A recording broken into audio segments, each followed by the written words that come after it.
زما د زنې د مینځ کې پروت و او طبیعت یې ډېر زیات تکلیف و کله به سر لاندې کو او کله به سر مبارک برکو او د یو سرمنې یو لوټګی و هغه د اوبو وه هغې کې به یې لاس مبارک کېښود په ځان به یې راښکو ان للموت سکرات مې د الله رسوله بیماري سخته ده وایي شي دې وجې نه سخته ده چې ثواب ډبل دی اجر زیات دی او چې سبا نورو خلکو لم تسلی شي مرګ نه مخکې بیماري بس تبه وه وجود خوټ کېده داسې بهر کې ما سینې ته ډډه والې وه او دې کې زما رور راغی عبدالرحمن بیده سواک لاس کې ورسره مسواک و نو رسول الله مبارک داسې په شوق ورته وکتل زه پوه شوم مې الله رسوله مسواک دم زړه کېږي وی سر مبارک یې وړکو چې و نو ما هغه مسواک د هغه نه راواغېست نو لږ کلک و مې الله رسوله نرم یې کم وی فرمایل چې او نو ما خپله خوله کې پې غاښونه کېښودل او پوست مې کړ رسول الله مبارک له مې ورکړ وی داسې مسواک یې ومږه ښکلې چې دومره ښایسته مسواک یې چې ته نه ومږلې بیا ما له راکړه نو عایشه بیبي وی زر ما ومږه چې د رسول الله مبارک د خولې مبارکې لاړې ورپورې دي وی دا هغه بختوره ښځه یم چې اخر وخت کې زموږ د رسول الله مبارک لاړې خدای یو ځای کړي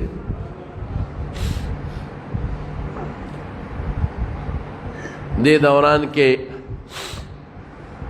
سیوطي لیکلي په خصائص کبرا کې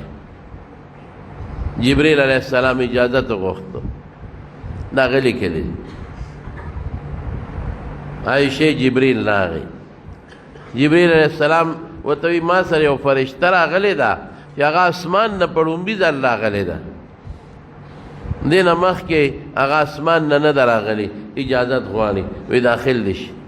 هم داخل شو فرشته ورته وایي چې زه خو راغلی یم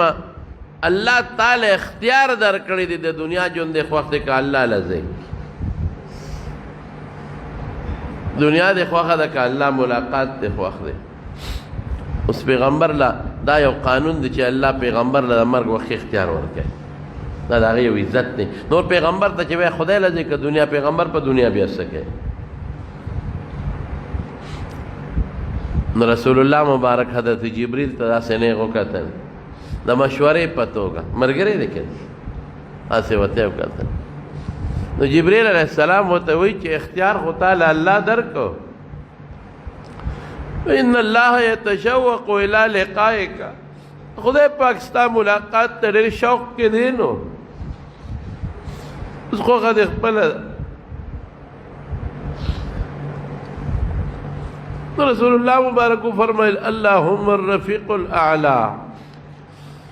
الله ته زما لوی ملګری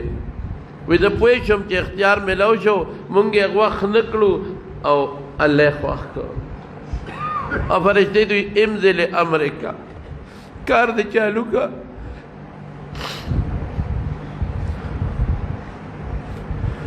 عایشه بیبي فرمایي نور پوه نه شم دا نیم آیات ولست اشهد ان لا اله الا الله ان للموت سکرات ادا ګوته مبارک اسمان ته اوچته کړه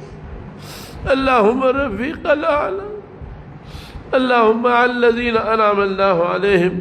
من الصديقين والنبيين والصديقين والشهداء والصالحين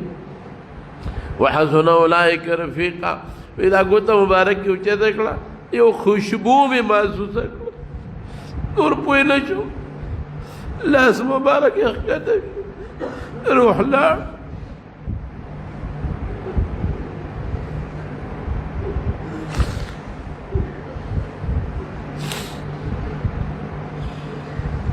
صحابو ته چې پته ولګېده بس صحابو باندې هیبت شو حضرت علي بېهوشه شو او بېهوشه دی حضرت عثمان رضی اللہ عنہ چاڑا شو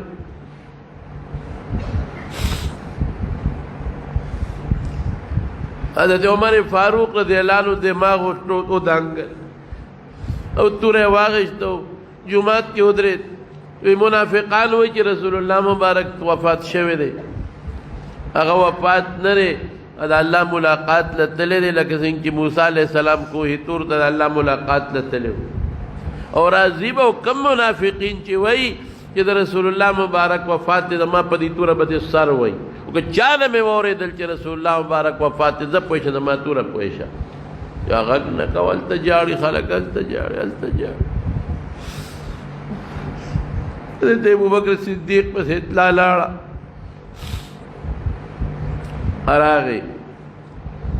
چې راغی نیغ په رسول الله مبارک کوټې دننه یو صادر په حضرت جبریل اچولی و، صادر یې اوچت کړ، اوچت یې کړ، رسول الله مبارک باندې ور پرېوت، ښکلی کړ، وا صفیه وا خلیله طبت حیا ومیتا، اے زما خوږه ملګري، اے زما ښکلي دوسته، په ژوند څه ښکلی وې او په مرګ څه خشته، مهر نبوتو که دغه نو په تندي باندې ښکل که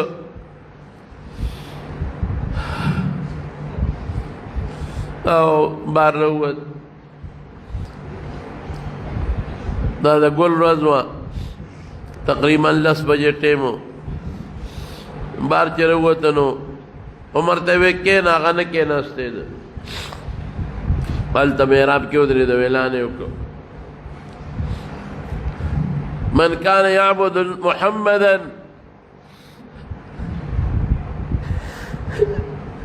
فإن محمدا قد مات، د څوک د پیغمبر علیه السلام عبادت کوي هغه وفات شوی دی. ومن كان يعبد الله فإن الله حي لا يموت، څوک د خدای عبادت کوي نو خدای ژوندی دی نه مري. او بیا دا آیات وما محمد الا رسول قد خلت من قبله الرسل أفإن مات أو قتل انقلبتم على أعقابكم ومن ينقلب على عقبيه فلن يضر الله شيئا وسيجزي الله الشاكرين. یا نبی کریم محمد صلی الله علیه وسلم الله رسول دی، هغه نه مخکې ډېر رسولان تللي دي، دی به مري. که دی وفات شو تاسو به په پوندو واپس ځئ کفر ته؟ بس خلک پوه شو. صحابه و هدایت خو مخکې نه نازل و، موږ به مانځه کې لوستو خو ير شوی مو، بس ټولو خلکو د آیت په خولې لګیا دی. وایي زما وروڼو لویه صدمه وه، لږه نه وړه نه. حضرت انس وایي په کومه ورځ چې رسول الله مبارک مدینې ته راغی هر شی روښانه و، او په کومه ورځ چې رسول الله مبارک دنیا نه لاړ زموږ لاسونه لا د هغه د قبر په خاورو کې لیت پیت و چې هر څه تیارو، بیا هغه رڼا نه وه، کومه رڼا چې به موږ لیده. دغه ورځ هم تېره شو، ځکه جنازه به 2-3 کسانو کوله. چا وې مدینې مقبرې ته قبرستان ته وړو، چا وې شام ته وړو. حضرت ابوبکر صدیق په ما د رسول الله مبارک نو اورېدلي چې کوم ځای خدای پیغمبر نڅا وویسته دغه ځای ولا خدای خوښ کړي، همدلته یې دفن کوو. نو هغه ځای نه بستره مبارکه اخوا کړه، هلته یې ولا قبر وکړ او د چهارشنبې شپې ته دفن شو، ځکه 2-3 کسه به تلل او جنازه به کول. آخري جنازه حضرت ابوبکر صدیق کړې، غسل ولا حضرت عباس ورکړی دی تریو. دا غزوې د قسم او فضل ابن عباس، اسامه ابن زید دا ورسره و، انصارو کې یو کس ورسره و، دی ولا غسل ورکړی دی. غسل یې چې ورکاو وی جامې ته لرې کو غسل ورکو که سره د جامو ورکو. یو غیبي اواز د کوټې د ګوټ نه راغی چې رسول الله مبارک به د جامو سره لمبوي، جامې به نه لرکوي.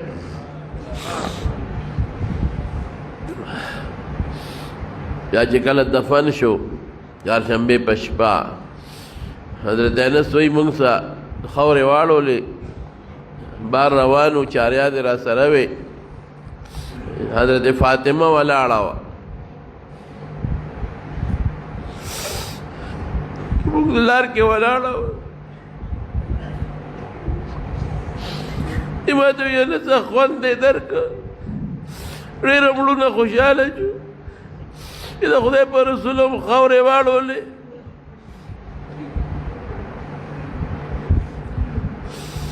مونږ غږ نه کوو زما وروڼو مونږ له دا لوی درس دی نبی کریم صلی الله علیه وسلم دنیا ته الله راولېږه